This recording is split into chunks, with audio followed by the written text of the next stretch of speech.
Friends, welcome to our YouTube channel time to learn. Friends, आज हम लोग इस वीडियो में खान सर की जो नई वाली नोट्स अपडेट होकर आई है उससे हम लोग मॉडर्न हिस्ट्री स्टार्ट करेंगे। तो मॉडर्न हिस्ट्री का हम लोग अवध राज्य टॉपिक स्टार्ट करेंगे। आइए टॉपिक को स्टार्ट करते हैं। अवध के संस्थापक शहादत खान थे। अवध के संस्थापक शहादत खान थे। इन्होंने अवध की स्थापना 1722 ईस्वी में मुगलों से अलग होकर किया। आगे देखते हैं। इन्होंने अपनी राजधानी लखनऊ को बनाया। अवध के राजाओं को नवाब कहा जाता था। शहादत खान के समय 1739 ईस्वी में ईरान तथा एशिया का शहादत खान के समय 1739 ईस्वी में ईरान तथा एशिया का नेपोलियन कहा जाने वाला नादिर शाह ने अवध पर आक्रमण कर दिया।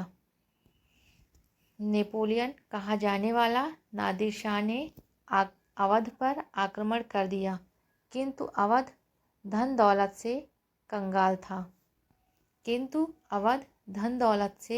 कंगाल था। अतः शहादत खान ने नादिर शाह को दिल्ली पर आक्रमण के लिए उकसा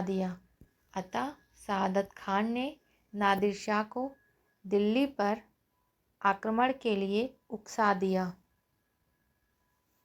जब नादिर शाह दिल्ली को लूटने के बाद वापस शहादत खान के पास कुछ धन देने के लिए आया तो उनके डर से शहादत खान ने आत्महत्या कर लिया। आगे देखते हैं। शहादत खान के मृत्यु के बाद उसके पुत्र सफदरजंग तथा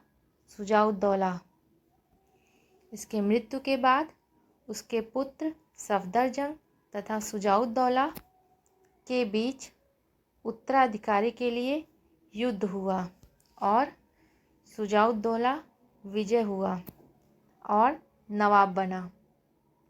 शुजाउद्दौला 1764 के बक्सर युद्ध में तिलगुट सेना में भाग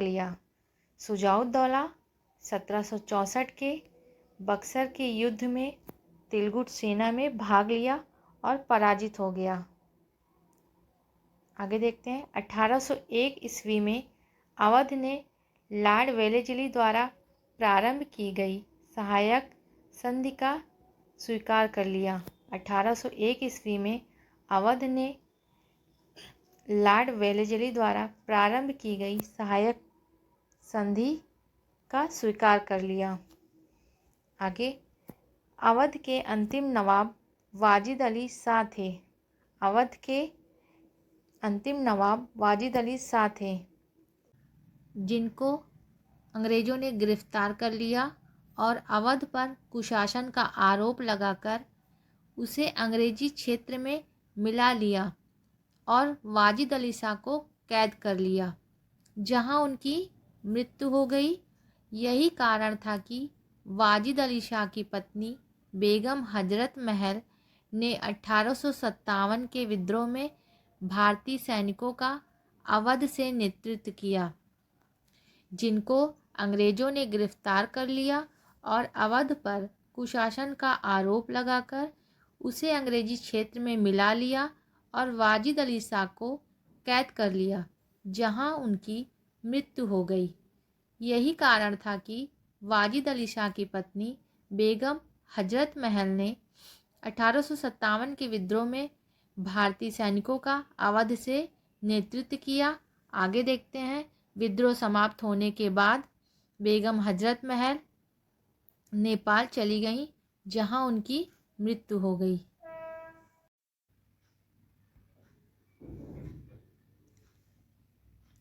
आइए आगे देखते हैं। दूसरा टॉपिक है हैदराबाद राज्य को देखते हैं। स्वतंत्र हैदराबाद की स्थापना 1724 ईस्वी में निजामुल मुल्क स्वतंत्र हैदराबाद की स्थापना 1724 ईस्वी में निजाम उल मुल्क ने मुग़ल बादशाह मोहम्मद शाह के समय किया। मुग़ल बादशाह मोहम्मद शाह के समय किया। यहाँ के राजा को निजाम कहा जाता था। यहाँ के राजा को निजाम कहा जाता था। आगे देखते हैं। 1728 ईस्वी में मराठा पेशवा बाजीराव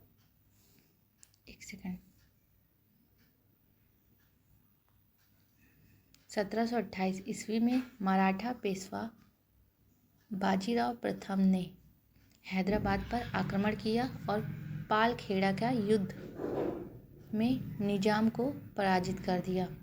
1827 ईस्वी में मराठा पेशवा बाजीराव प्रथम ने हैदराबाद पर आक्रमण किया और पालखेड़ा के युद्ध में निजाम को पराजित कर दिया। आगे देखते हैं। पेशवा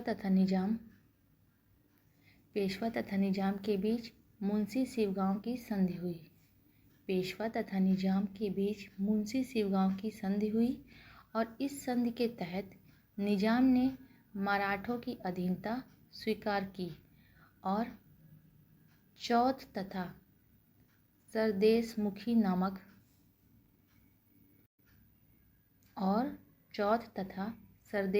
नामक कर देने लगा। जब 1798 ईस्वी में लॉर्ड वेलेस्ली ने सहायक संधि प्रारंभ किया तो उसे मानने वाला पहला राज्य हैदराबाद था। जब 1798 ईस्वी में लॉर्ड वेलेस्ली ने सहायक संधि प्रारंभ किया तो उसे मानने वाला पहला राज्य हैदराबाद था। आइए आगे देखते हैं। स्वतंत्रता के बाद हैदराबाद तेलंगाना वाला क्षेत्र पाकिस्तान में मिलने की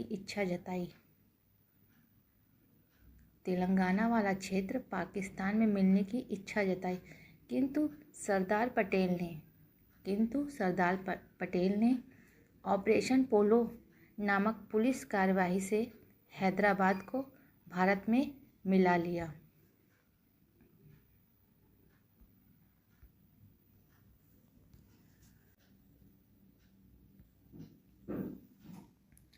आइए उसके आगे देखते हैं। कर्नाटक की स्थापना सादुतुल्ला ने किया। कर्नाटक पर अधिकार करने के लिए फ्रांसीसी तथा अंग्रेज आपस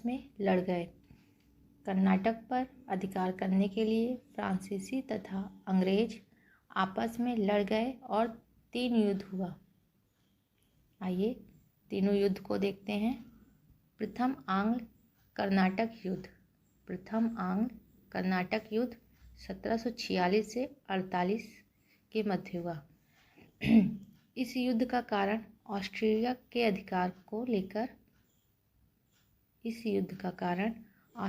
अधिकार को लेकर इंग्लैंड तथा फ्रांस के बीच युद्ध हुआ, जिस कारण उनकी कंपनियां भारत में युद्ध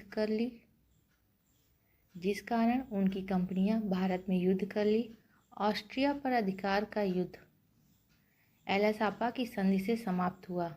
ऑस्ट्रिया का उत्तराधिकारी का युद्ध एलासापा की संधि से समाप्त हुआ। इस संधि के तहत भारत में प्रथम आंग्ल कर्नाटक युद्ध समाप्त हो गया। इस संधि के तहत भारत में प्रथम आंग्ल कर्नाटक युद्ध समाप्त हो गया। दूसरा देखते हैं। द्वितीय आंग्ल कर्नाटक युद्ध 1749 से 1754 के मध्य हुआ। द्वितीय आंग्ल कर्नाटक युद्ध 1749 से 1754 के मध्य हुआ। इस युद्ध का कारण फ्रांसीसी गवर्नर डुप्ले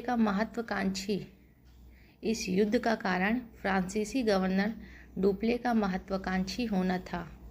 इसने भारत में अंग्रेजों पर आक्रमण कर दिया।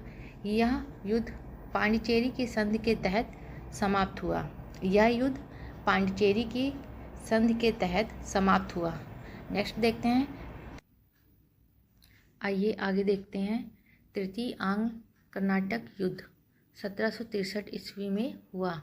इस युद्ध का कारण यूरोप में चल रहे 7 वर्षीय युद्ध को माना जाता है। इस युद्ध का कारण यूरोप में चल रहे 7 वर्षीय युद्ध को माना जाता है। यह युद्ध इंग्लैंड तथा फ्रांस के बीच मुख्य रूप से हुआ। यह युद्ध इंग्लैंड तथा फ्रांस के बीच मुख्य रूप से हुआ। इसी युद्ध के दौरान 1760 में वांडीवास के युद्ध में अंग्रेजों में फ्रांसीसियों को बुरी तरह से पराजित कर दिया। इसी युद्ध के दौरान 1760 में वांडीवास के युद्ध में अंग्रेजों में फ्रांसीसियों को बुरी तरह से पराजित कर दिया और भारत से फ्रांसीसी सत्ता लगभग समाप्त हो गई। यह युद्ध 1763 में पेरिस के संधि के तहत समाप्त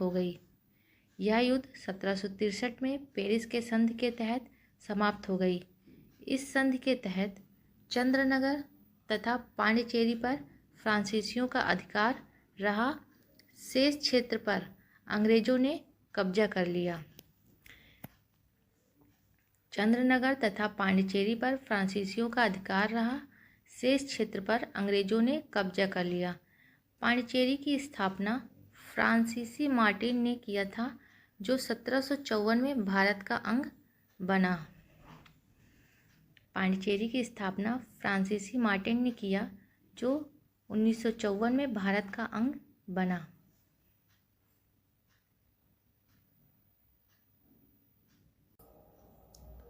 आइए आगे देखते हैं मैसूर राज्य। मैसूर राज्य की स्थापना हैदर अली ने 1755 ईस्वी में किया। हैदर अली एक योग्य शासक था। इसने अपने साम्राज्य का विस्तार प्रारंभ किया और यही अंग्रेजों तथा मैसूरों के बीच युद्ध का कारण बना।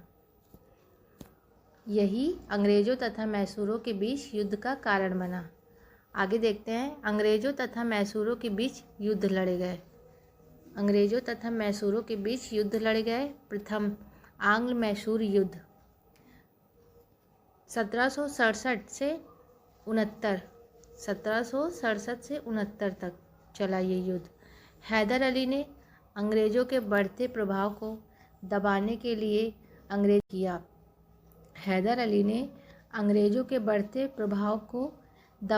लिए अंग्रेजों के साथ यह युद्ध किया था। युद्ध में हैदर अली विजयी रहा और यह युद्ध मद्रास की संधि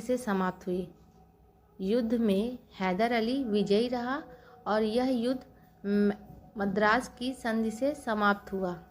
आगे देखते हैं। मद्रास की संधि की सारी शर्तें हैदर अली ने तय किया था।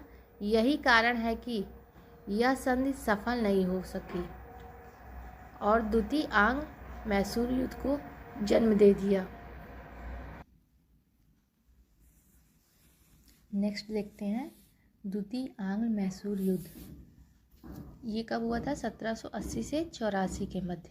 द्वितीय आंग्ल मैसूर युद्ध 1780 से 84 के मध्य हुआ था। इस युद्ध का कारण अंग्रेजों द्वारा हैदर अली का क्षेत्र माहे पांडिचेरी पर अधिकार करना था। इस युद्ध का कारण अंग्रेजों द्वारा हैदर अली का क्षेत्र माहे पांडिचेरी पर अधिकार करना था। इस युद्ध में हैदर अली मारा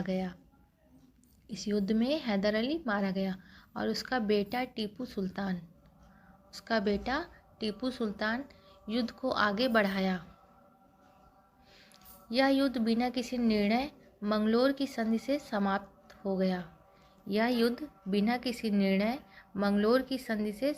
हो गया। आगे देखते हैं तृतीय आंग्ल मैसूर युद्ध। ये कब से कब तक हुआ था? 1790 से 92 के मध्य। यह युद्ध टीपू सुल्तान ने लड़ा, किंतु इस युद्ध में टीपू सुल्तान पराजित हो गया।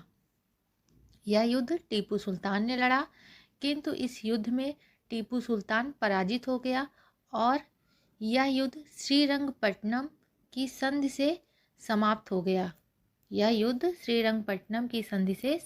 गया। आगे देखते हैं चतुर्थ आंग्ल मैसूर युद्ध चतुर्थ आंग्ल मैसूर युद्ध 1799 ईस्वी में हुआ। इस युद्ध में टीपू सुल्तान मारा गया। इस युद्ध में टीपू सुल्तान मारा गया और मैसूर क्षेत्र पर अंग्रेज़ों का अधिकार हो गया। और मैसूर क्षेत्र पर अंग्रेज़ों का अधिकार हो गया। ये जो युद्ध हुए हैं उनके संधि का ट्रिक दिया है। महामंगल श्री, महा से हो जाएगा मद्रास की संधि, मंगल से हो जाएगा मंगलौर की संधि और श्री से हो जाएगा श्रीरंगपट्टनम की संधि। आगे देखते हैं। टीपू सुल्तान ने फ्रांसीसियों के सहयोग से एक नव सेना का गठन किया और फ्रांस के जैकोबियन क्लब फ्रांस का गरम दल की सदस्यता ग्रहण की। आगे देखते हैं। टीपू सुल्तान एक धार्मिक उदार शासक था। टीपू सुल्तान एक धार्मिक उदार शासक था। इसने शंकराचार्य द्वारा बनाए गए सिगेर पीठ जो कि मैसूर में स्थित है, इसने शंकराचार्य द्वारा बनाए गए सिगेर पीठ जो कि मैसूर में स्थित है का पुनर्निर्माण करवाया। क्या करवाया? पुनर्निर्माण करवाया। टीपू सुल्तान की अंगूठी पर राम लिखा था। टीपू सुल्तान की अंगूठी पर राम लिखा था। टीपू सुल्तान के तोपों का आकार शेर की तरह था। टीपू सुल्तान के तोपों का आकार शेर की तरह था। आगे देखते हैं। टीपू सुल्तान कहता था कि 100 दिन के गीदड़